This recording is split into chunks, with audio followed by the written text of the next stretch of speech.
If you walk down the hot aisle of a modern data center, you can feel the heat radiating off the racks.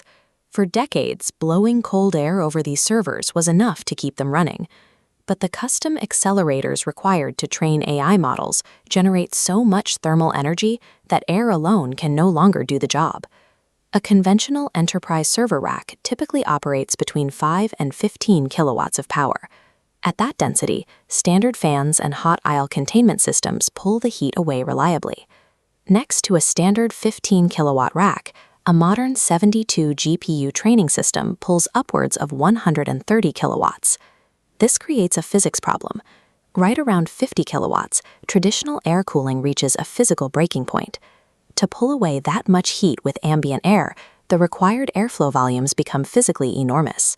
The rack fans themselves consume a significant fraction of the total IT power budget just to keep the silicon from failing. The sheer density of these chips has broken the conventional facility model. To keep these processors running, engineers are forced to move the heat exchange directly onto the chips themselves using liquid. Once a rack passes that 50 kilowatt threshold, direct-to-chip liquid cooling becomes necessary. Instead of relying on fans, technicians connect fluid lines straight into the server boards. The core of this system is the cold plate. It's a precisely machined block of copper or aluminum bolted directly to the processor lid.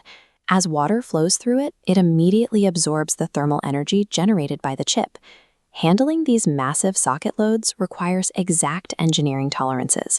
Some cold plates use highly compressed microchannels, while others rely on microconvective impingement, aiming high-pressure jets of coolant straight at the die surface to maximize heat transfer. That heated water glycol mixture is then pumped out through flexible tubing into a coolant distribution unit, or CDU.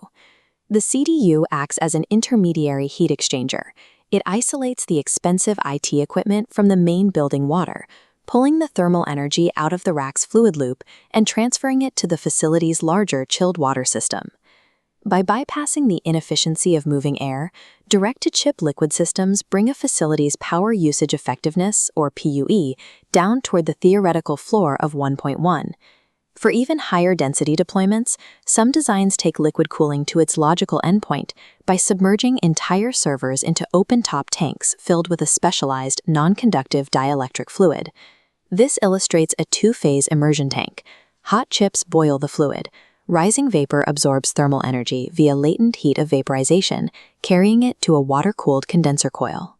It turns back to liquid and drips down, forming a passive heat transport loop with no primary pump. Whether a data hall uses immersion tanks or CDU cold plates, all of that collected thermal energy has to leave the building. The heat passes through a hierarchy, moving from the chips into the facility water loop, and eventually outside to a dry cooler or cooling tower. Because liquid captures heat so efficiently, hardware vendors now allow supply water temperatures up to 45 degrees Celsius.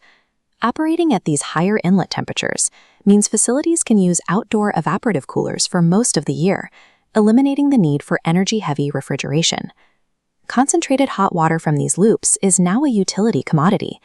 By exporting thermal energy to district heating networks, data centers turn a cooling cost into a revenue stream. Managing all these variables, flow rates, pump speeds, and chiller staging, creates a multivariable math problem. When you factor in the massive power draws of modern inline workloads, manual tuning by a human operator cannot maintain peak efficiency. This diagram shows how facilities manage complexity. They feed thousands of sensor readings, from outside weather to exact server temperatures, into a centralized machine learning model. The software predicts upcoming thermal loads and adjusts flow rates, fan speeds, and set points second by second to minimize energy use. This closed-loop approach reduces cooling energy consumption by roughly 40% against a standard human-operated baseline. The operators review the recommended set points and maintain final executive oversight on the adjustments. With smart controls and liquid architecture integrated, the modern AI data center functions as a single, software-governed thermal organism. As rack power densities climb, the engineering requirements for these facilities will only get more demanding. To stay current on the mechanics of thermal design and infrastructure engineering, visit the site on screen to learn more.